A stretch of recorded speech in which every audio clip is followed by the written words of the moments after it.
آج ہم آپ کو سنانے والے ہیں حضرت یونس علیہ السلام کا ایمان افروز واقعہ۔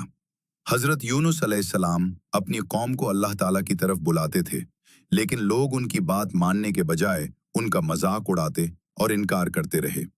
انہوں نے دن رات اپنی قوم کو سمجھایا، لیکن لوگ اپنی نافرمانی میں ہی لگے رہے۔ وقت گزرتا گیا اور حضرت یونس علیہ السلام بہت غمگین ہو گئے۔ پھر ایک دن وہ اپنی بستی چھوڑ کر سمندر کی طرف روانہ ہو گئے۔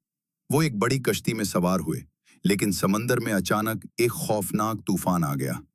بڑی بڑی لہریں کشتی سے ٹکرانے لگی اور ہر طرف خوف پھیل گیا۔